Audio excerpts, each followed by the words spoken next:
Ladies and gentlemen, first off, I need to fix this lens. Well, like I said, first off, I do want to play a little bit of a catch-up because yesterday,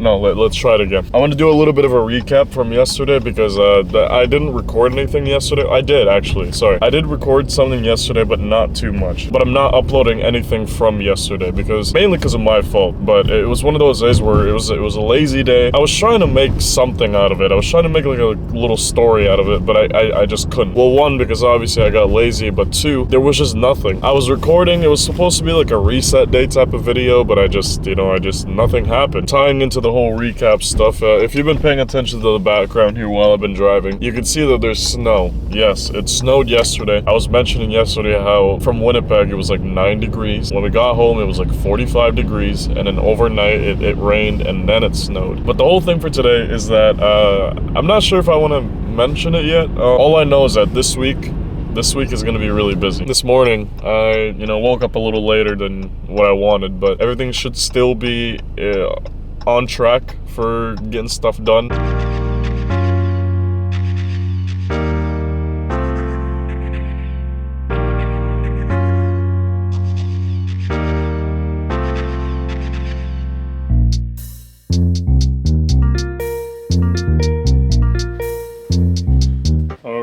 Ladies and gentlemen, it is time to eat food. Gonna be talking about time to eat, time to chill, time to, before things get going here. To kind of continue off what I was talking about earlier. Yes, I'm gonna be pretty busy this week, so hey, expect some, pretty fun content. It's not gonna be shield shoot type of fun, but, which by the way, I don't think I have a chance at going into the shield shoot anymore. Sad face. But the content should be pretty fulfilling, or sorry, substantial. There should be a bunch of, oh Christ, no.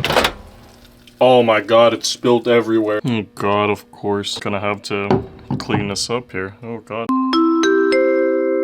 It should be clean now, Jesus. As I was saying before the microwave rudely interrupted my meal, this week's gonna be pretty hectic when it comes to, like, productivity and stuff that I gotta do, because I have a lot of stuff to do this week. Which is a good thing, because, it keeps me on my toes, it keeps me busy and stuff. And after having a lazy day yesterday, I feel like I need to make it up by having a pretty productive and busy week,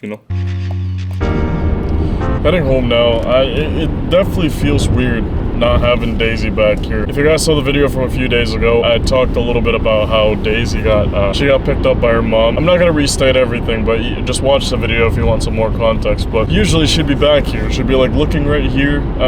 She'd be looking at the camera or the window. Now there's no more dog back there, which I don't know how long I'm gonna be dogless for. I am looking to get a dog eventually. I just don't know when, and I just don't know when the smart time to do that is. It is nice to have your own little companion and stuff, and although Daisy wasn't the breed that I wanted, she did really fit the house well, and she was just a good puppy. So it's one of those days, ladies and gentlemen, it's one of those vlogs where it's just me, taking you guys through my day, and it's nothing too serious.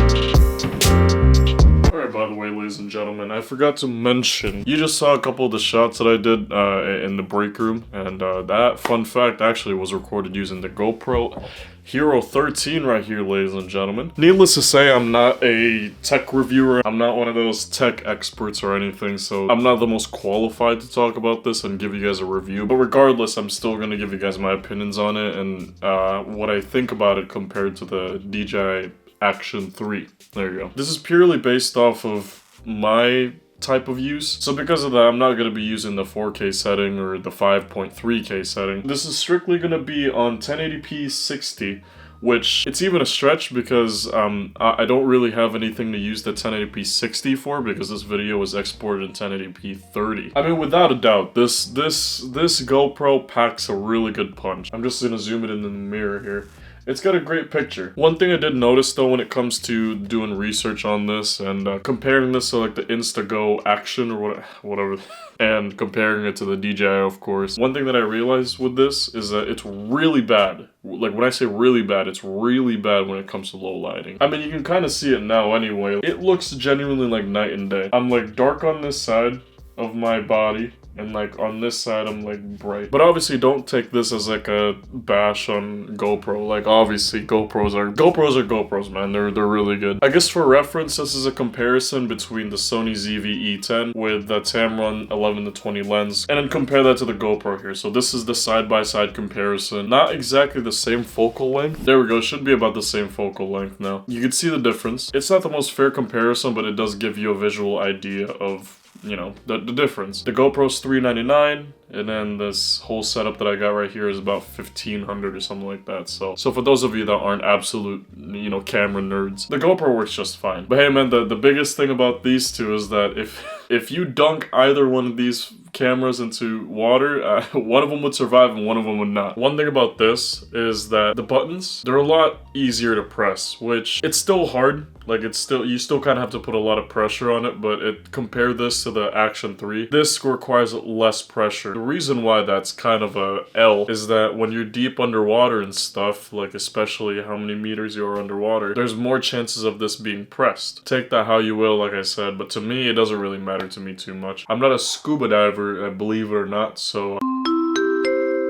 Boom. Alright, so ladies and gentlemen, this is the shot that you all have been waiting for. It's hard to see anything right now. I'll get to it, alright? But give me a second. This is the comparison between the DJI Action 3 versus the GoPro HERO13. This is like me in my car and a usual late night shot. With the Sony that I normally record on, it's not even a comparison. This is like, it's night and day. You could see the comparison right here. With no assistance in lighting or anything, just everything in auto, it's night and day. DJI kills it when it comes to like the night vision or whatever. We're just gonna turn this on just so you guys don't, you know, yes, just so you guys don't want to kill your... Which actually, I do want to change a couple of settings here just so it's a even more fair comparison. Alright, so this is the better comparison right here. I just changed the GoPro to its most like zoom in.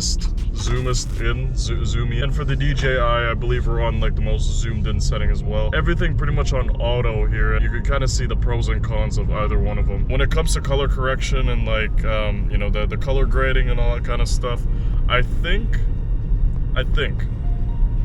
GoPro has it. It's obviously harder to see during low light, but I could see that there's just a little bit more color on the GoPro. By the way, one thing I do want to mention is that while I was recording the comparison from the GoPro HERO13 to like my Sony camera, I was recording for about 6 minutes and the GoPro got pretty warm. So that's one thing. Another thing I want to mention is the price. It's $399 retail, right? For the Osmo Action 3 standard combo, I don't know what that means, but you know, the standard combo, I guess, $169 USD. That is an insane comparison. That is ridiculous. I think I already have my mindset on one of them, but what do we think?